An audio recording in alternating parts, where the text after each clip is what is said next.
السلام علیکم ناظرین، آپ دیکھ رہے ہیں one step official network اپنے میزبان محمد رضوان کے ساتھ۔ شان رمضان کا افطار ٹائم اس وقت آپ one step official network پر ہمارے ساتھ اس وقت دیکھ رہے ہیں۔ ناظرین، رمضان المبارک کے انوار و تجلیات اس وقت ہم سب لوگ سمیٹنے میں لگے ہوئے ہیں۔ آج کا جو ہمارا گفتگو کا موضوع ہے نبی کریم صلی اللہ علیہ وآلہ وسلم کی ولادت باسعادت۔ آپ صلی اللہ علیہ وآلہ وسلم کی ولادت باسعادت کی جو شب ہے وہ انوار و تجلیات اور معجزات سے بھری ہوئی ہے۔ آج کے جو ہمارے ساتھ پینل کے اندر جو شریک گفتگو ہیں عطا المصطفیٰ، جو کہ مذہبی اسکالر ہیں۔ عطا المصطفیٰ، بہت شکریہ تشریف لانے کا۔ اور میرے ساتھ جو دوسری شخصیت موجود ہیں ریڈیو پاکستان اور پاکستان ٹیلی ویژن کے مشہور ثنا خان مصطفیٰ سید تنویر کاظمی۔ سید تنویر کاظمی صاحب، بہت شکریہ آپ کی تشریف آوری کا۔ آپ کا بھی شکریہ۔ عطا المصطفیٰ، آج ہم اپنی گفتگو کا آغاز کریں گے کہ نبی کریم صلی اللہ علیہ وآلہ وسلم کی جو ولادت باسعادت ہے اس میں تو کوئی شک نہیں ہے، کوئی دو رائے نہیں ہے کہ وہ انوار و تجلیات اور معجزات سے بھری ہوئی ہے۔ اس کے اوپر آپ تھوڑی سی روشنی ڈالیں۔ بسم اللہ الرحمن الرحیم۔ اللہ رب العزت نے نبی کریم علیہ الصلوۃ والسلام کے ظہور قدسی کا جب قرآن کریم میں تذکرہ کیا تو رب کائنات نے بڑے ہی لطیف پیرائے میں ارشاد فرمایا، قد جاءکم من اللہ نور و کتاب مبین، کہ تحقیق تمہارے پاس اللہ رب العزت کی طرف سے نور آیا اور کتاب مبین۔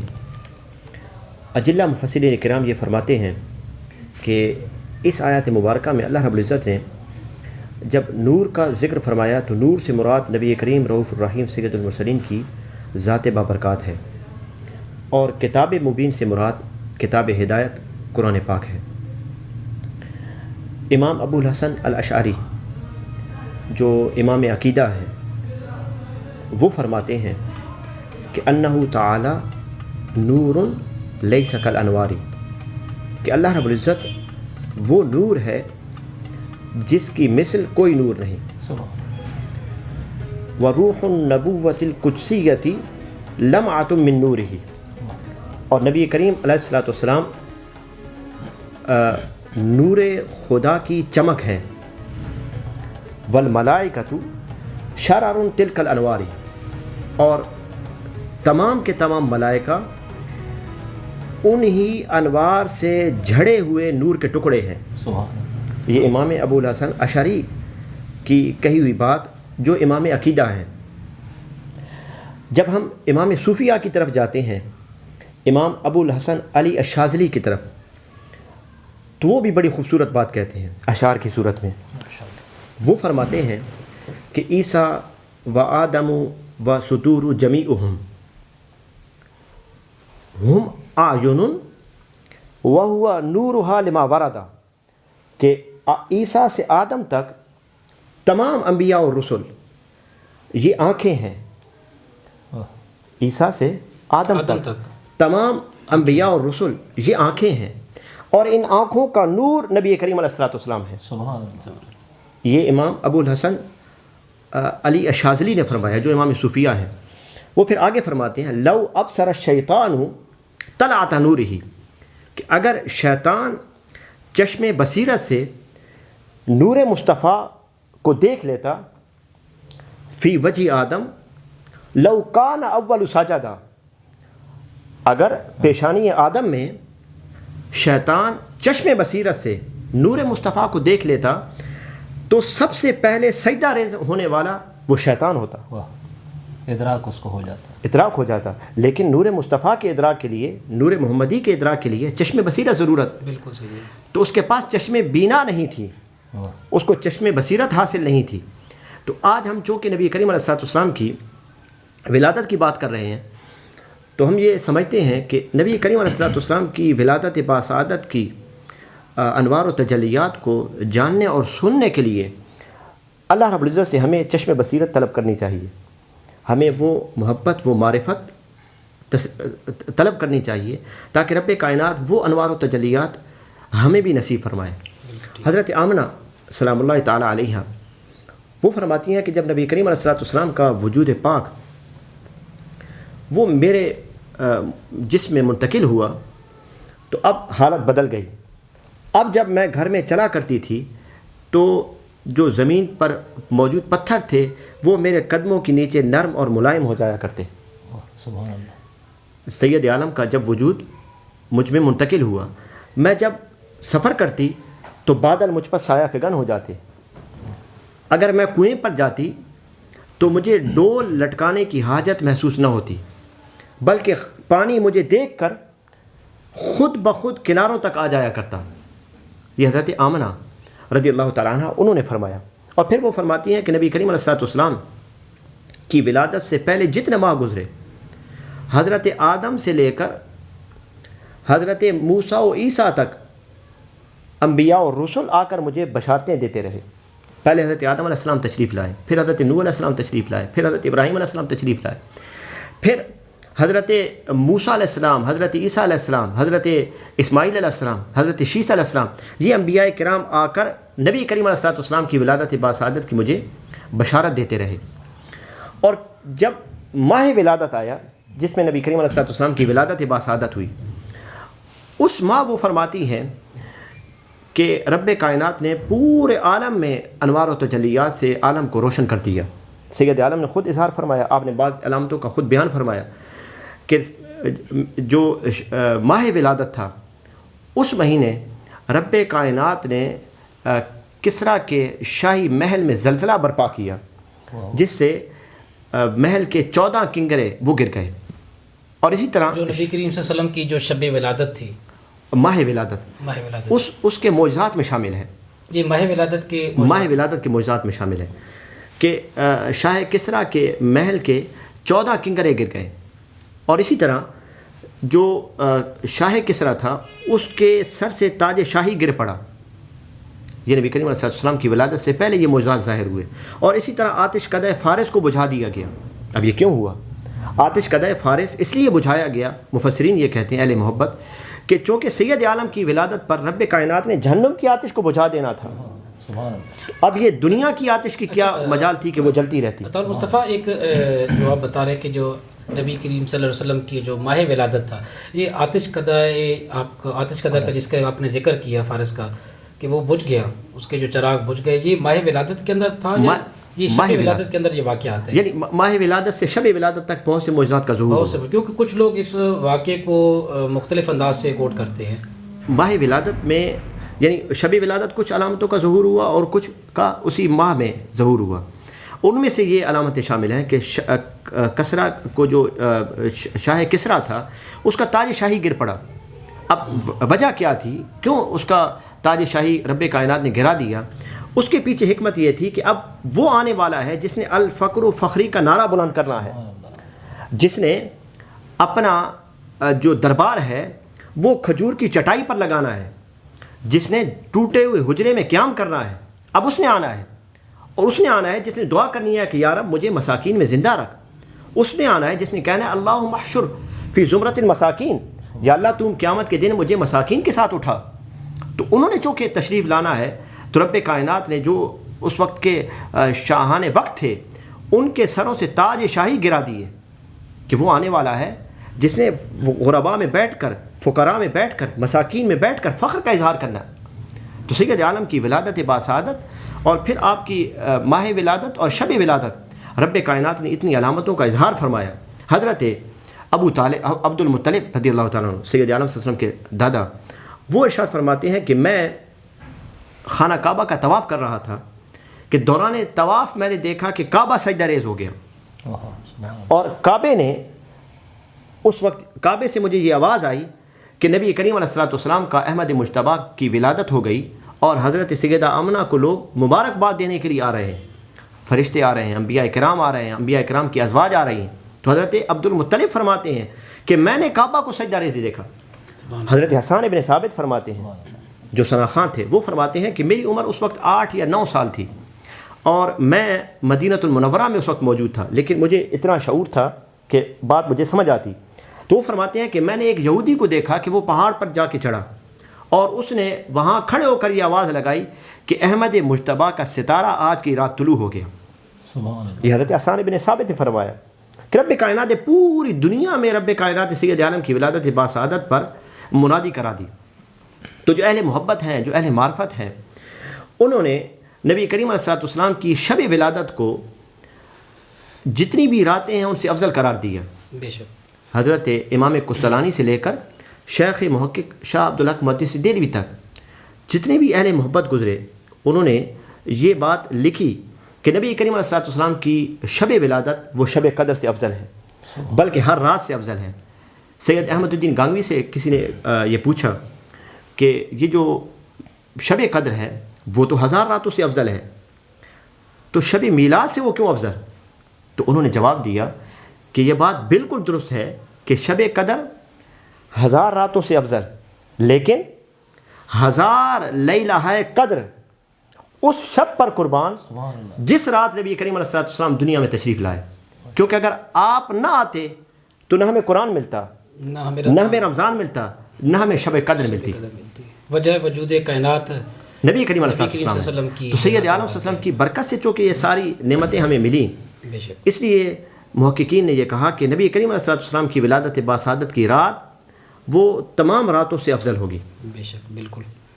بہت شکریہ طور مصطفیٰ. انتہائی خوبصورت گفتگو آپ نے کی نبی کریم صلی اللہ علیہ وسلم کی شب ولادت. اس میں تو کوئی شک نہیں ہے کہ معجزات سے بھری پڑی ہے. اتنے زیادہ واقعات ہیں اتنے زیادہ معجزات ہیں کہ اگر ہم ان کا ذکر کرنے بیٹھ جائیں تو آج کی شب ناکافی ہے. سید تنویر کاظمی صاحب آپ ہماری اس خوبصورت محفل کے اندر موجود ہیں. رمضان کی بابرکت لمحات اس وقت ہم سب کے اوپر اس کو انوار و تجلیات جاری ہیں تو اپنے ناظرین کے لیے کوئی اچھا سا کلام آپ ہمیں سنائیں آج. بالکل جی. اپنی روح کی تازگی کے لیے بالکل اپنے قلب و روح کو منور کرنے کے لیے اور ان کو روحانی تازگی دینے کے لیے یقیناً نعتیہ کلام پیش کرتا ہوں.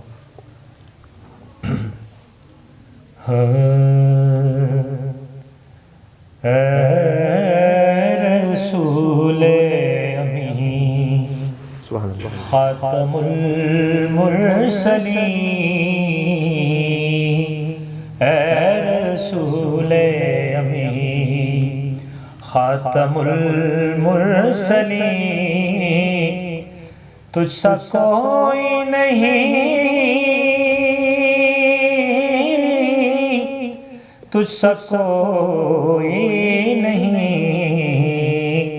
ہے یہ اپنا عقیدہ بس کو یقین تجھ سا کوئی نہیں تجھ سا کوئی نہیں اے رسول امین. آپ کی تخلیق پاک کے بارے میں دست قدرت نے ایسا بنایا تجھے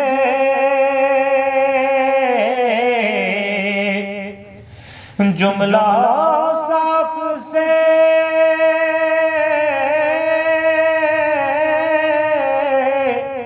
خود سجایا تجھے جملہ صاف سے خود سجایا تجھے اے ازل کے حسین اے ابد کے حسین اے ازل کے حسین اے ابد کے حسین تجھ سا کوئی نہیں تجھ سا کوئی نہیں اے رسول امین. بزم کونین پہلے سجائی گئی آپ کی ولادت کے بارے میں یہ بہت ہی خوبصورت انداز میں بیان کیا اس نقطے کو کہ بزم کونین پہلے سجائی گئی پھر تیری ذات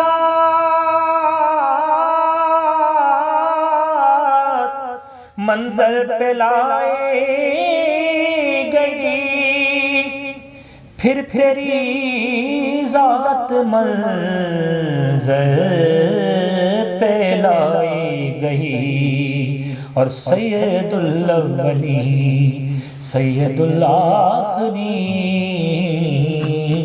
سید الاولین سید الآخرین، تجھ سا کوئی نہیں، تجھ سا کوئی نہیں، اے رسول امین۔ اور میرے آقا کی حکومت کا شعر آپ سماعت کیجئے۔ تیرا سکہ رواں کل جہاں میں ہوا، اس زمین میں ہوا،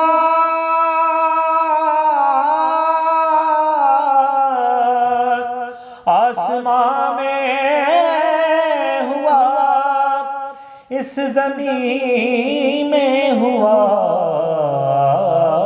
آسمان میں ہوا، کیا عرب کیا عجم سب ہے زیر نگیں، کیا عرب کیا عجم سب ہے زیر نگیں، تجھ سا کوئی نہیں، تجھ سا کوئی نہیں، اے رسول امین۔ اور تیرے انداز میں وسعت فرش کی، تیری رفتار میں رفعت عرش کی، تیری رفتار میں رفعت عرش کی، اور تیری سانسوں میں ہے خلد کی یاسمین، تیری سانسوں میں ہے خلد کی یاسمین، تجھ سا کوئی نہیں، تجھ سا کوئی نہیں، اے رسول امین۔ سدرۃ المنتہا راہ گزر میں تیری، کعبہ کا سین،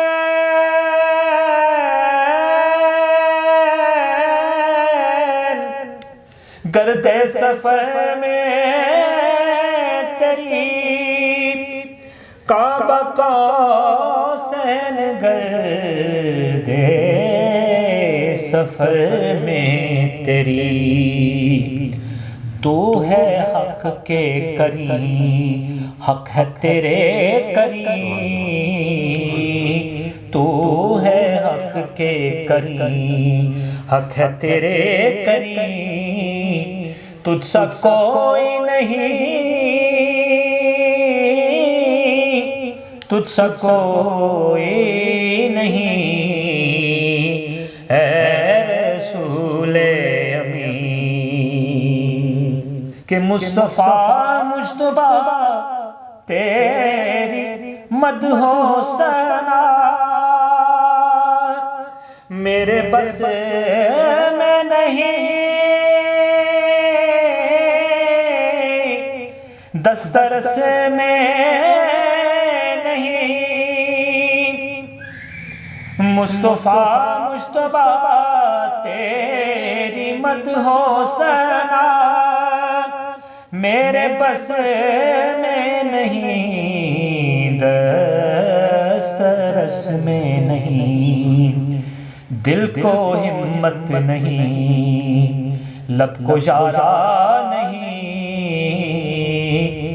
دل کو ہمت نہیں، لب کو اشارہ نہیں، تجھ سا کوئی نہیں، تجھ سا کوئی نہیں، اے رسول امین۔ خاتم المرسلین، تجھ سا کوئی نہیں، تجھ سا کوئی نہیں، ہے عقیدہ عقیدہ یہ اپنا بس کو یقین تجھ سا کوئی نہیں، تجھ سا کوئی نہیں اے رسول امین۔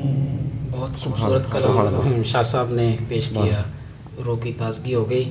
اے رسول امین، امین، تجھ سا کوئی نہیں، تجھ سا کوئی نہیں۔ یقیناً یہی عقیدہ ہونا چاہیے ہر مسلمان کا، اور یہی عقیدہ ہے۔ اور یہی عقیدہ اگر جو آدمی اس عقیدے کے ساتھ اپنی زندگی گزارتا ہے تو پھر نہ صرف وہ دنیا کے اندر اور بلکہ آخرت کے اندر بھی اپنا مقام بنا جاتا ہے۔ یقیناً کچھ نہیں۔ ہم اپنے پروگرام کو کلوزنگ کی طرف لے کر جائیں گے کیونکہ افطاری کا وقت بھی قریب آتا جا رہا ہے۔ آپ دونوں حضرات کا بہت شکریہ پروگرام کے اندر تشریف لانے کا۔ ناظرین، آپ سن رہے تھے شان رمضان افطار time one step official network پر۔ آپ بھی ہمارے لیے رمضان کی بابرکت گھڑیوں میں آپ نے ہمارے لیے ضرور دعا کرنی ہے، اور آج کے پروگرام کو ہم اختتام کی طرف لے کے جاتے ہیں۔ اپنے میزبان محمد رضوان اور one step official network کی پوری ٹیم کو دیجیے اجازت۔ اللہ نے کے بان۔